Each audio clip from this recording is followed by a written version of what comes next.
Have you ever heard a story so dark that even the wind seems afraid to repeat it? My name is Adiaze, and I wish I never stepped into that house. It began on a night when the moon refused to shine, the kind of night where even dogs stay quiet. I remember it clearly because that was the night everything I believed about family, about trust, was shattered. The old merchant, Paokonkwo, was known across 3 villages. He was not just rich, he was powerful. He traded in gold, ivory, rare fabrics, things most of us only heard about in stories. His compound stood tall at the edge of the village like a silent king.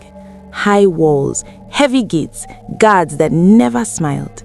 But inside, he lived alone. People said wealth had made him distant.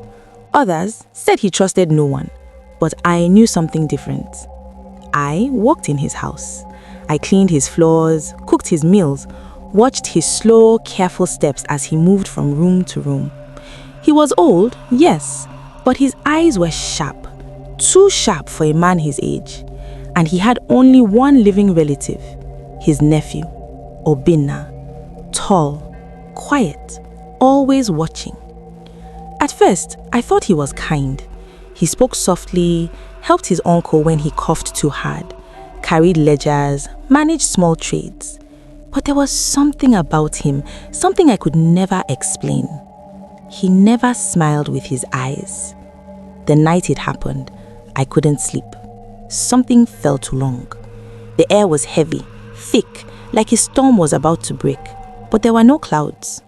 I heard footsteps, soft, careful, moving through the hallway. At first, I thought it was one of the guards, but then I noticed the guards never came inside at night. My heart started beating faster. I got up, slowly, carefully. I stepped out of my small room and followed the sound. That was my first mistake. The lanterns in the hallway were dim. Shadows stretched across the walls like long fingers. And there, at the end of the corridor, I saw him, Obinna, holding something in his hand, metal, sharp. My breath caught in my throat. He turned slightly, and for a moment I thought he saw me, but he didn't. Or maybe he pretended not to.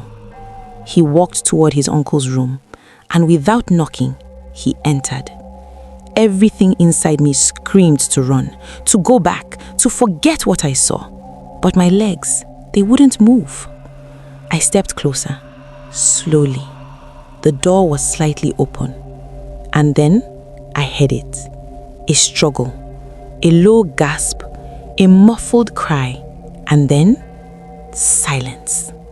The kind of silence that feels loud, too loud. I pushed the door just enough to see, and what I saw, I will never forget. Paokonkwo lay on his bed, still, too still, and Obinna stood over him, breathing hard, the knife still in his hand. There was no blood on the walls, no chaos, just a quiet, terrifying stillness, like the room itself was holding its breath. I stepped back. My foot hit the floor too hard. The sound echoed. Obinna turned, and this time, he saw me. Our eyes locked. I froze. He stared at me for what felt like forever. Then, something unexpected happened. He smiled. Not a warm smile, not a human smile. A cold, empty smile. "Go back to your room, Adiaze," he said softly. I didn't argue. I ran. I locked my door, and I stayed there until morning. I didn't sleep. I couldn't. My mind kept replaying that moment again and again. Morning came, and with it, screams. The guards discovered the body. The village gathered, crying, whispers, shock. And Obinna, he wept, loudly, dramatically. He held his uncle's body and cried like a broken child. If I hadn't seen it myself, I would have believed him. That's when I realized something terrifying. This man was dangerous, and I was the only one who knew. Now listen, if you are still watching, you need to do me a favor. Tap that like button, drop a comment, and share this story right now. Because what I'm about to tell you next, most people don't believe me when I say it. And honestly, I don't blame them. The burial happened quickly. Too quickly. Some said it was tradition. Others said it was fear. Because whispers had already started. People said the old merchant died with unfinished business. And in our land, that means something. 3 nights later, it began. I was still in the house. Yes, I stayed. I had nowhere else to go, and Obinna insisted I remain. He told me, I need someone I can trust. Those words made my skin crawl. That night, I heard footsteps again, but this time they were heavier, slower, dragging. I sat up in bed, my heart racing. Then I heard something else. A voice, low, broken, Adiazi. My blood ran cold. That was not Obinna's voice. I knew that voice. I had heard it every day for years. It was him, Pa Okonkwo. I shook my head. No, this is not real, I whispered. But the voice came again, closer, Adiaze. I couldn't ignore it. I opened my door. The hallway was dark, but at the far end, I saw a figure, standing, still. I couldn't see his face, but I knew. My legs moved on their own. Step by step, I walked toward him.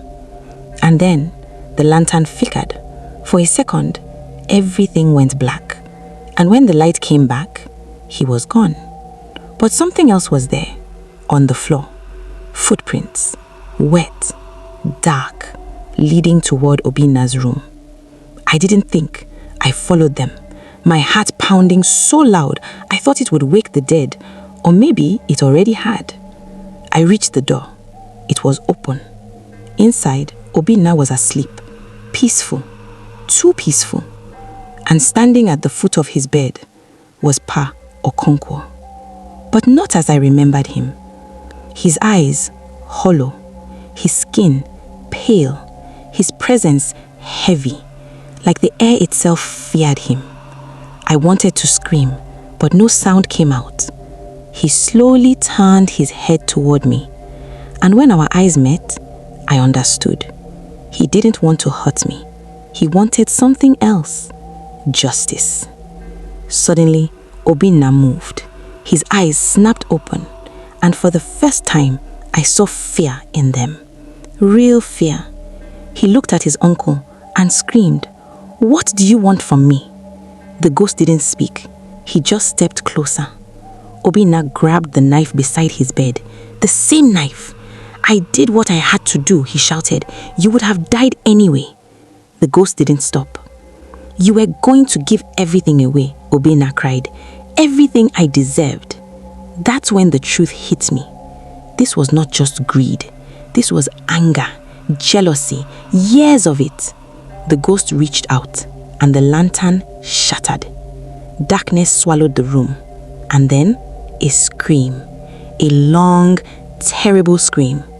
When the guards came running, they found Obinna on the floor, alive but broken, his eyes wide, empty, like his soul had been taken. He couldn't speak again, not a single word. He just stared at nothing, or maybe at something only he could see. As for me, I left that house the next morning. I never looked back. No one lives there now. The gates are locked, the walls are silent.